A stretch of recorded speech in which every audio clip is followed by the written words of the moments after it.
All right, let's get right into it. If you've already started your IPMAT prep, the next 5 months, we're talking right now, December, all the way through April, are absolutely crucial.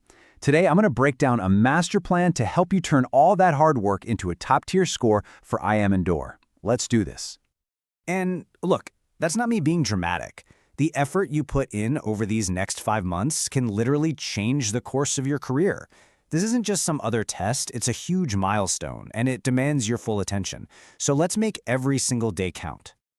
So, here's the game plan. First, we'll look at the big picture. Then we'll zoom right into what you need to be doing now. After that, we'll cover how to build up speed, how to handle that final intense month, and we'll finish up with the essential tools you're going to need to nail this.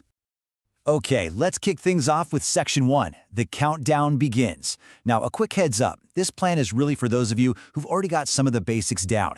So let's map out this 5-month journey to the big day. So, take a look. This is your entire journey laid out. Right now, in December, you're all about building that foundation and tackling weak spots. From January to March, it's about building momentum and mastering topics. And then April, well, April is the final all-out sprint, packed with mock tests, leading you straight to exam day. All right, let's dive into Section 2, laying the foundation. This is all about what you should be doing like right now, today, in December, to really set yourself up for a win. Okay, for quant, your first move is super simple, but it's also non-negotiable. Take one full-length mock test. And listen, the goal here isn't to get a perfect score, not at all. It's about diagnosis. You need to find out exactly what's tripping you up. Once you know your weak spots, you attack them, relentlessly. Now is the time to turn those weaknesses into strengths. Now for verbal ability. Let's talk about a massive trap that so many students fall into. They think, I'll get to grammar later. Big mistake. You absolutely have to revise and practice grammar now. Trust me, I see this every single year. Smart students who ignore grammar don't even clear the sectional cutoff. Don't let that be you. When it comes to reading comprehension, this is your magic number, 12. Seriously, hitting this number every week is the key to building the speed, the stamina, and the accuracy you're going to need. 12 passages, every week, no excuses. So, you're probably thinking, okay, how do I actually do that? Simple. You build a daily habit. Read a good editorial or a challenging essay every day. And hey, if you get bored, mix it up. Read a novel, listen to an English podcast.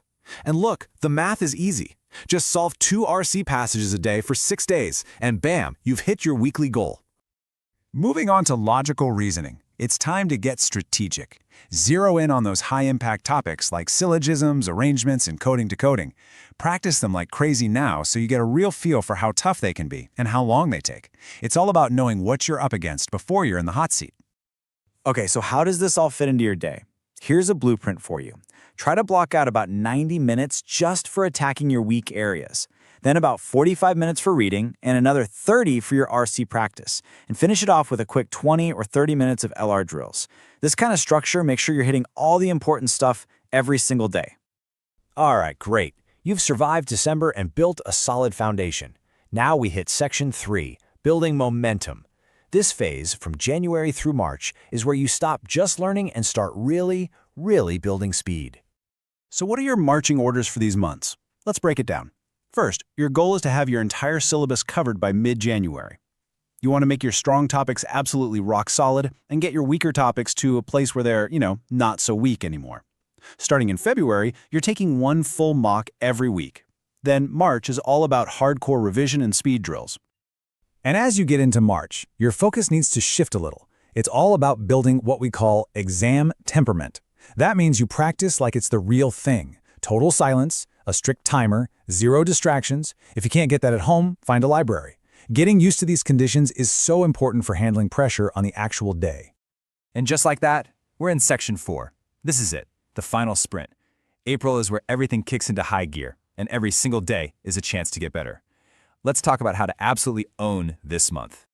So, what's the big goal for April? It's a big one. You need to take a minimum of 10 full-length mock tests. This isn't just about practice, it's about conditioning. The whole point is to get so used to the pattern, the timing, and the pressure that the real exam just feels like mock number 11. But, and this is a huge but, with that big number comes a really important warning. You have to be smart about this. The absolute maximum number of mocks you should take in any given week is 3. Pushing past that will do more harm than good. You'll just burn out.